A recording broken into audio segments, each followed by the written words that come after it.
Les doy la más cordial bienvenida y los invito a ver este video, esperando que la información aquí compartida sea de utilidad y provecho para todas las personas que deseen saber y ampliar el conocimiento en el tema.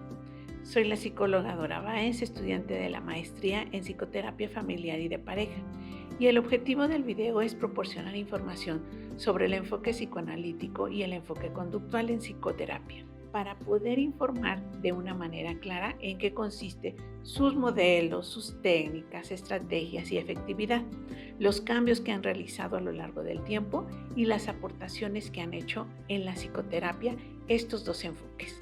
Así pues, iniciamos. Comenzaremos explicando el enfoque psicoanalítico.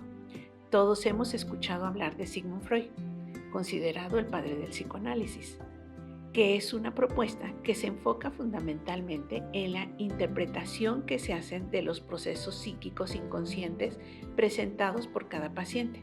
Es decir, por medio de la conversación con el terapeuta, vamos reconstruyendo muchas cosas pasadas que de alguna manera se tenían guardadas en el inconsciente, de difícil acceso, cosas que sucedieron en alguna etapa del desarrollo, como la infancia. Por eso, se consideraba que el padecimiento era el resultado de conflictos internos y al acceder a ellos se podían sanar.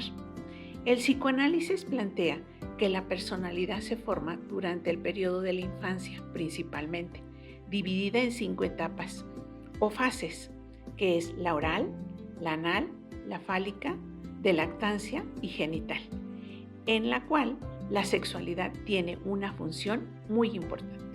Teniendo en cuenta la particularidad del trabajo, el terapeuta es un pilar esencial en la relación de este proceso de introspección del paciente, ya que este último hace una transferencia de sus pensamientos, sentimientos, recuerdos, fantasía o ideas en cuestión hacia el psicólogo, y este realiza una contratransferencia para devolver la información para que el paciente revalorice sus experiencias para promover cambios de pensamiento y comportamiento.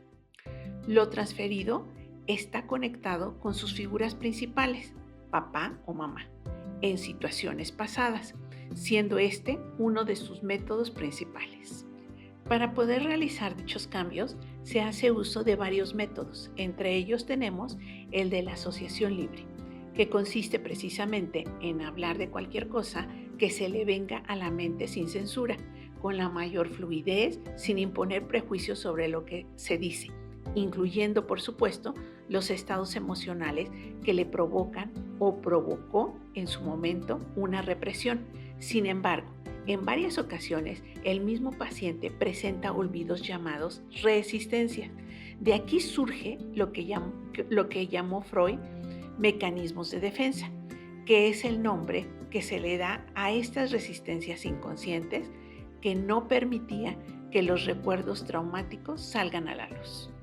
La hipnosis fue otro método utilizado por Freud al iniciar su trabajo, sobre todo para llevar a la conciencia las memorias de los datos olvidados del paciente, para poder acceder al inconsciente y lograr recordar la conexión entre los síntomas y el origen. A la par de la hipnosis, surge la concepción inicial del consciente, preconsciente e inconsciente, estructuras que plantean la concepción del psiquismo. Más adelante expone la estructura del aparato psíquico compuesto por el ello, superyo y el yo, de naturaleza inconsciente. El estudio de los sueños fue otro método que desarrolló, exponiendo que en los sueños hay un contenido y por lo tal se puede interpretar simbólicamente y o el descifrar, lo que lleva a la interpretación del sueño en fragmentos, llevando al soñante a averiguar sus propias asociaciones sobre los elementos del sueño. Esta teoría fue criticada por su escaso rigor científico, al cuestionarse cómo medir la experiencia de unos y otros para compararlas, cómo validar la interpretación del terapeuta, cómo medir si todo era subjetivo, siendo imposible de cuantificar.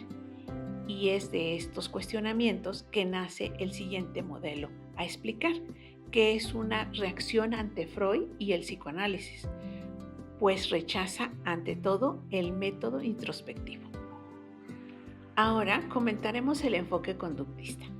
El conductismo es un enfoque que se centra en la conducta que puede ser observada y se desarrolla a partir de investigaciones experimentales del comportamiento y los procesos de aprendizaje realizados en animales y posteriormente en personas, en las que los aprendizajes son modificados dependiendo de los estímulos aplicados, ya sean positivos o negativos, y estos permiten generar, modificar o erradicar conductas más adaptativas. Los principales exponentes de este enfoque en una primera generación fueron Iván Pavlov con su experimento de perro comida campana. Fue uno de los primeros que comenzó a trabajar con el condicionamiento clásico y su principal interés era estudiar los reflejos para comprender la actividad cerebral en el aprendizaje y la conducta. John Watson con su experimento de Albert y la rata, también con condicionamiento clásico, interesado ya en la aplicación y modificación de la conducta humana. Frederick Skinner, con su experimento con ratas y una caja, siguió por el condicionamiento operante. Su principal interés fue aprendizaje y relación, estímulo-respuesta, consecuencia de su metodología del análisis experimental a la conducta.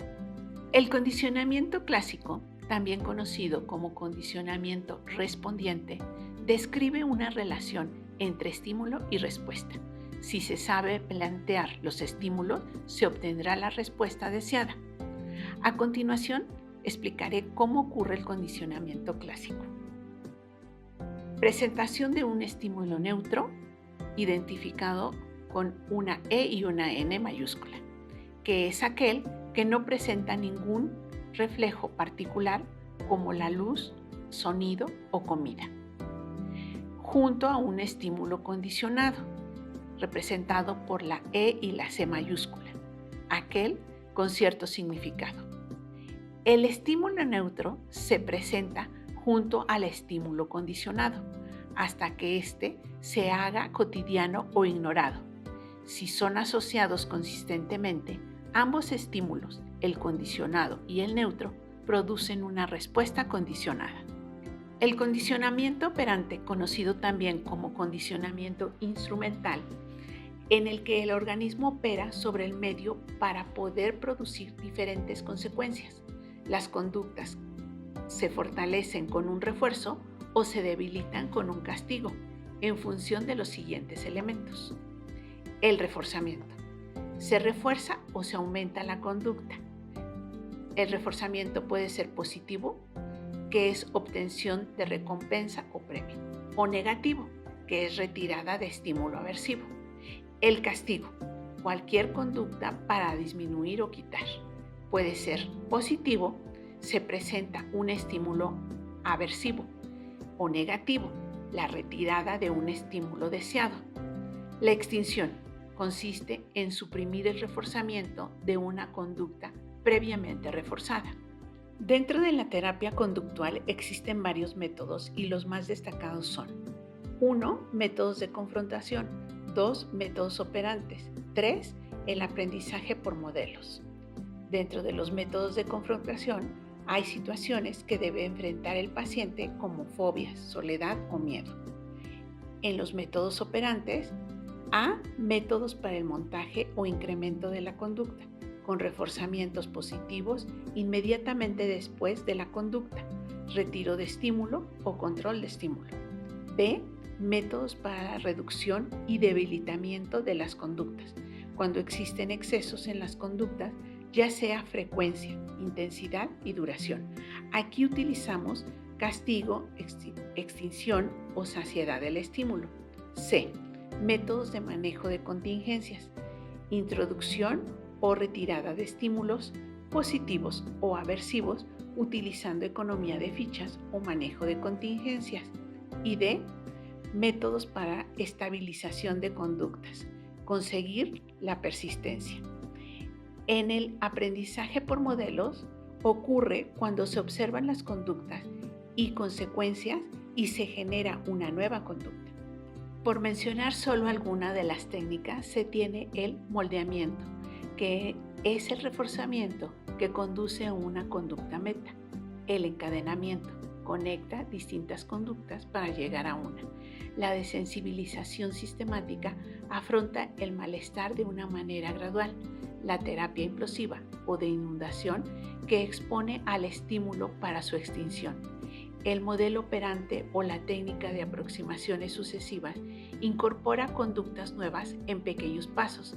Dichas técnicas surgen a raíz del problema de conducta que se consideraba se podía medir y controlar. Estas técnicas pertenecen a la segunda generación, en donde lo principal fue que todos sus trabajos científicos ya fueron enfocados en humanos, aunque se seguía trabajando con animales. Lo esencial del enfoque conductista es cómo sus métodos y técnicas fueron adaptándose en condiciones como la depresión, la ansiedad, las fobias, problemas sexuales, obesidad, consumo de drogas, etc. En la actualidad, los enfoques psicoanalítico y conductista se siguen manejando y se puede decir que gracias a estas dos alternativas se ha ido armando el cuerpo de la psicología, ambos con pros y contras, siempre aportando al conocimiento y desarrollo de la persona, cada cual desde su perspectiva.